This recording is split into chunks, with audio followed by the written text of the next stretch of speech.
Okay, so welcome back. This is the second half video. The reason I had to record this is because I learned during my video game simulation, is in the playoff one I did for the NFL. I learned that my phone can only record up to 33 minutes and 25 seconds of consecutive footage. Otherwise, I would just keep recording all the way through. I may actually try that for one of the games, but I'm not going to do it for this one. Anyways, the kickoff is away to Affiliated, right? And that was a fumble. Holy cow! Unintentional bar ball thanks to me being stupid. That was Demetrius Benross, who's been kind of bouncing around multiple teams. But yeah, that was the first play. Oh, Jacksonville's going to go for two. I've never seen that one. And incomplete. That could have actually been a pick six. I forgot if the game does it where like some of the older NFL games do, where like if you have a 2-point conversion and you throw an interception on the 2-point conversion, it just automatically stops. The play just automatically just stops. It only happens in video games. Like in real life, yeah, you can go for that touchdown. But in the video games, you can stop. And I think this one does it too. Where like right there, it had that guy for Columbus caught that 2-point conversion for interception. In real life, he could have obviously taken it back for a touchdown. In this game, because it's a video game, he would just stop right there. Plays over, conversion failed. I know in one NCAA game once I had you let you do that because I was playing as Navy one game. I don't remember which one this is, but playing as Navy, ran the option. Ball got fumbled. I don't remember who I was playing against. I think it was Louisville or something. And the Louisville guy returned it for a 2-point conversion against me. Lovely. Anyways, Columbus will now go up by field goal thanks to that quick touchdown. And due to Affiliate's error, they lost their possession advantage to Jacksonville. Possession advantage is something that's just I found in Arena League. Basically, because most Arena League games kind of back and forth, touchdown, and whoever has that constant temporary 7-point lead, or however many points it is based on extra points and stuff, whoever has that constant tiny lead I'm just going to call it the positional advantage. Like right now Columbus, there is no positional advantage, because even though right now there's no positional advantage at all. Because even though Columbus is up, they don't have the ball. But if Jacksonville scores a touchdown on this drive, then they will be up, but they won't have the ball. And that doesn't happen as much in NFL, just because I highly doubt that I'd say I would be surprised if even 50% of NFL drives end where they score. And that's not in the Arena Football League. I'd say 80% of all drives end in a touchdown.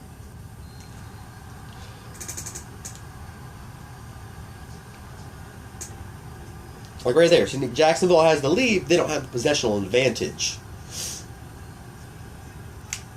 I should have attempted to shank that extra play on purpose just so I can show off the positional advantage.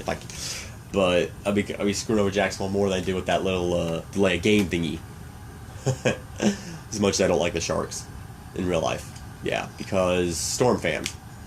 Tampa Bay Storm, but not Sioux Falls. I don't care for Sioux Falls Storm. Yeah. Let's get to... Oh.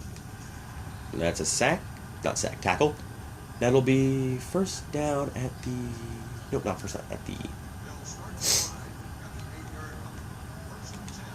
Oh, I'm playing... I owe Jacksonville defensive play.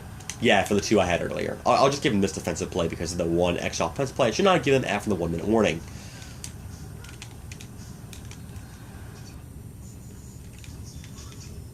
But my strategy when it comes to playing football games is just, if I'm on defense, is just mash the dive button for tackles, regardless how useless it is. Why? Because I'm impatient, and NFL, that's how you play NFL Blitz. If you're on defense, just mash the... Obviously, if the guy has the ball, chase after him. But if the guy's in front of you, just mash the dive button, and in NFL Blitz, you're gonna homing attack the guy, like literally a Sonic Adventure homing attack. In this kind of game, or like Madden or something, you're gonna dive straight ahead. We're gonna miss the guy. Plus, there's a lot more options in NFL Blitz. I mean, in this game, compared to old NFL Blitz, in terms of evading a guy, I can juke. I can run. I can kind of swarm. I can juke. I can spin. I can do a stiff arm. Just juking. Just juking. That's a big one. You cannot juke in NFL Blitz. I don't mean NFL Blitz Pro. I mean NFL Blitz 2000, like the old arcade NFL Blitzes. NFL Blitz 2000, my favorite football game ever. I don't know if I covered that when I did the commentaries on that game, but yeah, NFL Blitz 2000, my favorite football game ever. Let's see if I can kick this thing off. All right. You know what? Yeah. Nope. That's gonna go out of bounds. Or not.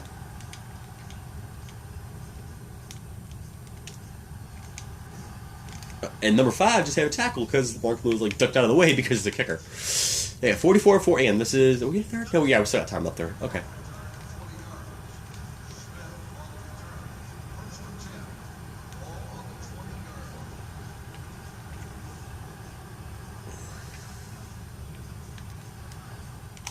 Pass to Hopkins, who gets more passes now than ever with LA. Like, a lot of time when I was playing as the LA Avengers, like in year 1, I would attempt to force pass to Greg Hopkins just so he got something on the stat sheet. This time, I guess with Jacksonville, he gets a lot more open, a lot more easily. I don't know why. Speaking of getting open, I'm actually speaking of open pretty easily as T. Tolliver, but my core six shot that down from behind. Almost picked it off. Now I almost mean not even close, but hey. Oh. And that is T. Tolliver outspeeding my quarterback to the corner of the end zone. Touchdown, Jacksonville. They will continue their lead. And by the way, yes, T. Tolliver has played on every single Florida team.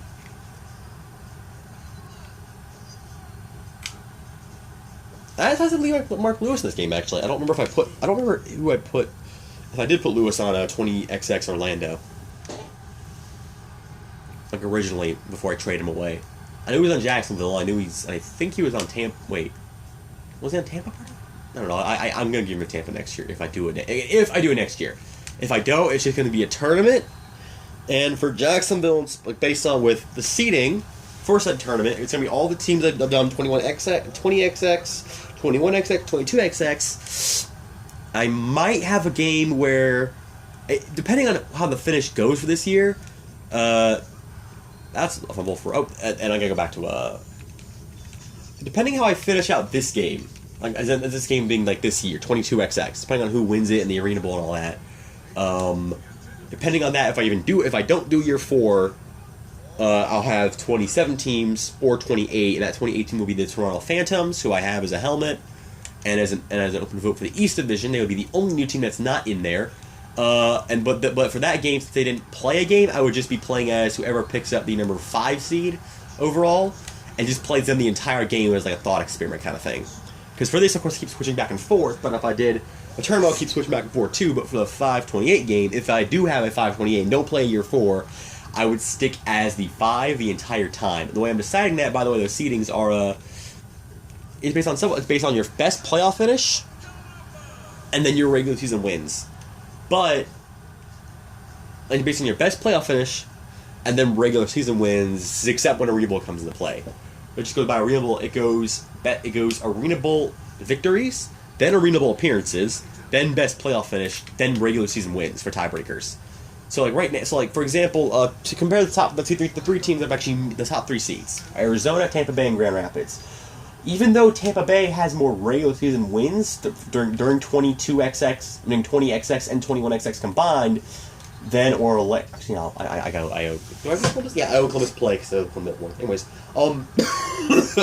excuse me. My spit tastes good.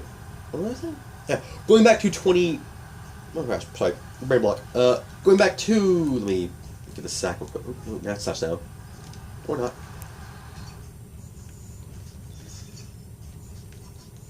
No, I was playing this one. Was I? No, I'm playing as Jackson. Sorry, brain block. As I was saying, going back to going back to the seedings. For Tampa Bay and Grand Rapids, Tampa Bay is tied with Grand Rapids for Tampa Bay, Arizona, and Grand Rapids all got to the Arena Bowl. Tampa Bay and Grand Rapids won the Arena Bowl. Tampa Bay has more regular season wins than Grand Rapids, but Grand Rapids has more Arena Bowl appearances than Tampa Bay, since Grand Rapids appear in both 20XX and 21XX, whereas Tampa Bay only appeared in 21XX for the Arena Bowl. So Grand Rapids gets the number 1 seed, and then between Tampa Bay and Arizona, obviously Tampa Bay won their Arena Bowl against Grand Rapids. Arizona lost theirs, so Tampa Bay gets the So Tampa Bay ends up as the Tampa Bay ends up as a 2 seed. Arizona ends up as a 3, and then it goes by best playoff finish, which is going to be semifinals after that, which is the semifinals, which is San Jose and New England, with New England getting the 5 seed, San Jose getting the 4. And then after that, it goes, I believe, among the Orlando is a 6 seed because they have a divisional finish and they have the most wins. Albany is a 7 seed. They have then I believe New Jersey is the 8. Not New Jersey. Chicago is the 8. New Jersey is the 9. That's the New Jersey Red Dogs. I forgot. I think Iowa's a 10. No, is Iowa 10? Yeah, I think I was the 10. Even though they shouldn't be, because if I did it based on, like, not just based on, like, I don't care about win-loss, just straight up wins. That's all that matters, wins. If I did it based on win-loss, I would be way lower, because that 2-12 they had last in 21 XX. Anyways, Blackstone, all the defensive players, Jacksonville. Oh, that was starting to touchdown. I'm not even focusing on the game here, I'm just talking about the playoff seeding for something I'm going to probably reiterate in every single video, because I forgot what I talked about last time, because I do not rewatch these before recording. I'm not even sure I'm going to watch all of these. I still haven't rewatched all my video game videos outside of just, like, sort of, like, watching them to edit them down for the highlight videos I did. Whereas for this... Well, that's it. 7... I forgot. I think 7 is Billy Parker? I forgot who number 7 is for Jacksonville. But that would have been a touchdown right there. Actually, I guess I'm going to go back to this game. Columbus is 51-55, late in the 4th. Actually, not midway through the 4th, and that is it picked off by Billy Parker. Yeah, who was on 20. He was on actually. No, he was not on 20. No, he was on 21XX New York, not in 20. No one in 21XX. I'll give Columbus this play. That right there could have given Jacksonville a game. That one pick by Billy Parker. It wasn't a pick 6 or anything. It wasn't anything crazy, but it was just a regular interception.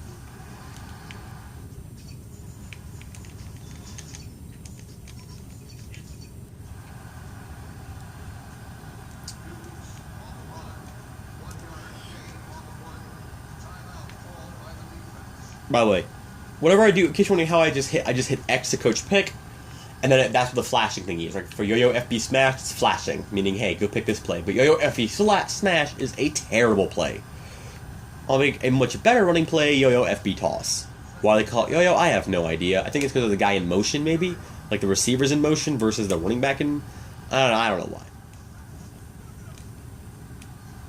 Anyways, that was a much better play. I got some positive yards. Yo, FB Smash, because you just go straight up the gut, and there's like, and you still that 4th blocker you got to worry about, who's almost always blitzing. Running up the gut is a terrible idea. Like right now, 33, the guy who's like, got his arms like, I guess, like hunched over off his hips, like right now. I don't think it's all the other guy's number, but the other Columbus guy, the one without gloves on, he doesn't have his arm, he has his arm kind of on his hip, so he's in coverage. Whereas the other one doesn't have his arms directly on his hip. He can blitz. Like, that's always the way they turn themselves differently, and that right there is incomplete. Like, for running the ball at the gut, which I will not be doing, I'm going to go to field goal. So now, with this field goal, Jacksonville will not only extend their lead, but also gain the possessional advantage. So it may still go back and forth, score, and that will be a missed kick by Schmitz. So they will, right, because it's too short of a kick. Anyways, as I was saying, so Jacksonville has the possessional advantage, which is up by 7. Meaning that if Columbus, and with the Arena League, how that works, it's going to be scoring back and forth constantly. So now Columbus, they got to get 2 scores to get any sort of lead going on. I mean, like, actually, no. No, we'll get, like, this is a full positional advantage. I'm going to play as Columbus from the rest of the game, because I doubt this. Yeah, I'll just play this last play as Jacksonville and play as Columbus the rest of the game. By the way, if I had penalties on, that thing I just did with that blitz by 32 would have been a penalty for rushing outside the box. But I don't like penalties because they're annoying, they've dragged out the game time, and they kill off good plays, so I'll just turn them all off. Plus I can hit people late after the play for fun. Obviously can't do that in real life because, there's real people here, and also I'll turn injuries off too. But, like, obviously, like, real people, they get hurt, and I get paid real money and all that other stuff. Anyways, we'll get one quick play. Okay, cool. Match that out. And that's going to be off the net, off the one, not on the net, off the wall. Yes. If a play hand lands on the sponsored part of the wall, the white part of that side wall, it's still in play. No different than if it hits that net up there. which the only play that's programmed to actually go throw to the net is Hail Mary, which is interesting. Anyways, Columbus is down. Now I'm going to throw it out. Nagy, that was a dumb idea, because Nagy is slower than that defensive lineman. And that is the same Matt Nagy who is the current coach of the Chicago Bears. Yes, Matt Nagy, the coach of the Chicago Bears, did play in the Arena League during the 2000s, and is even playable in an Arena League video game. There are actually, wait, that is a touchdown somehow? How is that a touch? Because I forgot he was covering him and the route completely stopped. I'm going to instant replay that. That was beautiful. More often than not, 95% of the time, at least if I can get to it. Sorry, the thing is making noise. I don't know why it makes noise, but though that, like normally, like right here, this situation is tight coverage and the receiver is past the defensive back. Almost 95% of the time, that play is going to continue. That play is going to be incomplete. But because 82 completely stopped for the pass route and 87 went past him, now it's a very easy, simple little juke and catch and score immediately, kind of avoid the defender and now make this a tied ball game in favor, make this a tied ball game in favor of nobody. As Columbus will be, again, assuming this extra point is good, it is. This game will be a tied ball game. It is knotted up at 58 all, entering the final 38 seconds. However, Jacksonville will get the ball here, and I'll be playing as Columbus's defense, which is far from guaranteed. Because I'm okay at the defense, like only because I know this game very well. Like I'm not even okay at defense. I'm trash at defense. I'm bad at defense in football games. I'm bad at football games in general. I mean, I'm good. I think I'm pretty good at NFL Blitz, like the old school NFL Blitz. Nothing else I'm that good at though. I know the basics. I mean, like if online players still think I still get my butt kicked because I don't know how to play coverage in any football game except for NFL Blitz where you just dive at the guy in that. It was a really weird play call, but I think it was done to delay time. Or was it? I think Jacksonville's out of timeouts, are they? I guess Jacksonville's out of timeouts. Oh, no, Columbus is out of timeouts. Right, everything. I'm trying to stop Jacksonville from running on the clock. And they're calling Hail Mary. I'm going to move my guys back. Or he ran a screen. That I don't know what that was. Okay. I have no idea what I guess we're going to overtime because... Oh, no, each team has a timeout. Okay. I guess we're going to overtime. I'll move my guys back.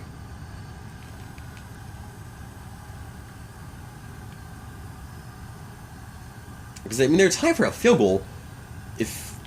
Are they going to try to go to overtime? Are they trying to kick I guess we're going to overtime. Okay, we're going to overtime. It's going to be... Now I'm playing as the all-time defense for this. Overtime is overtime on... Overtime! Woo. It is overtime. Sharks are the CPU. For this one, I usually play heads, and they will receive the ball. That's actually kind of a dumb idea in the Arena League. Because you want that. Because in Arena League, it's so often... Because Arena League, overtime isn't first to score. It's set up like NFL overtime. Like NFL overtime, like a somewhat similar to NFL overtime now. Where it's... Like, you gotta be the first person to score is automatically can guarantee you the game. And I guess affiliate got some retribution back. But if you okay, yeah. It's not first person to score. It is now not first person to score. First team. What the heck am I saying? Anyways, yes, now it's now like the NFL now, like touchdown still wins in the NFL, first touchdown wins, but it's now just first score. If that was up to me, I would not make it. I'd make it 18 gets possession regardless what happens in that first drive of overtime, and then it goes from there. Like it is in the Arena League, and then it goes sudden death from there. Oh, so Doggett almost could have had a pick six right there, and that would have instantly iced the game for Columbus. However, as it stands, again, all-time defense. So it looks like Columbus is going to be, unless Jacksonville gets some completions here and some yards, it's going to be Columbus getting the ball with a sudden death to win the next situation. And that forces it. All right. Now I'm up to Jacksonville for the field goal kick because it's all-time defense. Yeah, just regular. I'm not going to call anything with a field goal kick. This field goal kick is going to be short. I can say that right now. I'm going to just nudge it. Okay, that's trying too much. There we go. Up, and it is short, but yeah, it's going to be short. It is... Nope, perfect kick right back to F-Liage. at the 15. Now Jacksonville's got to stand tall on defense to prevent any points from Columbus, which is why going for defense first and really is always advantageous to offense for overtime possession.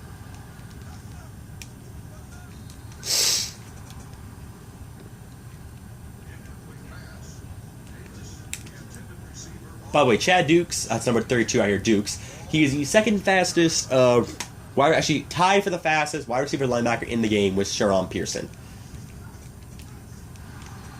But again, all Columbus needs to win this game now is a field goal. And from there on, it becomes sudden death football. So next score wins, period. No matter what that score is, next score wins, because Jacksonville, because now both teams have a possession, and Jacksonville does not have the winning possession. That right there was another pressure by Dukes.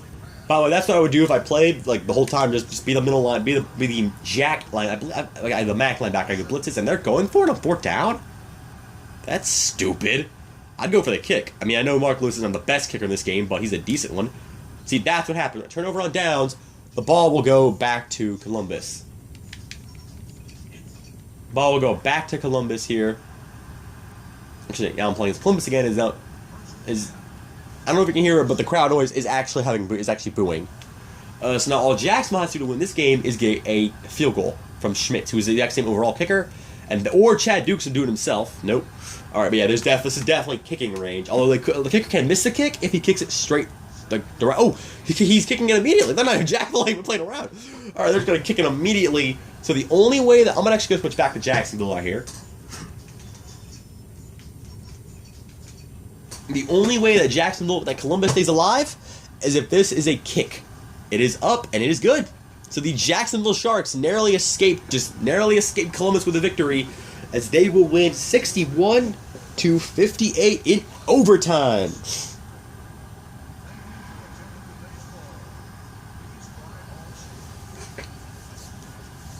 Jacksonville wins in overtime. T. Tolliver's player of the game according to the disc. I don't know about that. I always determine that. Let me see. Only one turnover all game long. That was that Billy Parker interception. Jacksonville had 100, almost 100 less offensive yards compared to Columbus. That's this stat right here. And now to determine player of the game. Actually, we'll go back to the score and get the rest of that box score down. Okay, 17, 14. I gotta zoom in on Jacksonville. 21 for the first, 7 for the second, 20 for the third, 10 for the fourth. And then, of course, 3 in overtime. By the way, that's why nobody else has a black alternate color, because you can't see the scoreboard. Jacksonville goes out, they're red and black, while Orlando was black and red. So, yeah. It was 20 and 10. All right. And now it's determined player of the game. Let's see. Could be Dutton. Dutton had a pretty good day. Dukes had a decent. Oh. TT had 5 touchdown catches on 6 receptions. Yeah. It's looking like a TT. Nagy had that pick. Thompson got like 1 run all game. Davis also had 5 touchdown catches. He actually did better than TT, but he lost. I'm going to give to Davis. Let's see. Lewis missed that kick, which was hilarious. Doggett got 10 tackles. That sort of happens like once a simulation year. F. Edge had that hilarious blunder. Again, that is a 1 yard. I don't know if he's gonna pop from the stats, but where's that guy right here for Jacksonville? Oh, he's not even on the stats. He's not even on the stats. But Demetrius Benross, he was on the kick return, and he was going to recover that bar ball. I might make him the MVP, but no. I mean, TT got 5 touchdowns. He didn't get a game winner. Yeah, he didn't even get as many yards to Speedy Davis. So I can't really say he's player of the game. Thought somebody had much better. I don't know. If I give it to do I give it to Davis and lost, or do I give it to Dutton because he didn't throw a pick and got a good rating, really good rating, or a really high? You know what? I'm gonna give it to as much as I love T. Tom, my favorite player in history. I'm gonna give player of the game to two. I'm gonna give it to B. Davis and John Dutton. Dutton for his 7 touchdowns. John Dutton, the quarterback, the cover boy this game, actually. As the quarterback for Jacksonville, he has 7 touchdowns, no picks. But yes, the cover player of the game has no picture, but other players like Chad Dukes and Greg Hopkins, they all have profile pictures. But cover boy doesn't. I can't think of any other game when that happens where the cover player of the game doesn't actually have like a picture for them. And it's not like they don't picture for the same team, but hey, what have you? What have you? All right, TT. I'm gonna go back to no. Okay, so there we go. To be Davis is player of the game. Yeah, okay. To be Davis and John Dutton are players of the game. Thank you for watching, and I will see you in next part. Goodbye.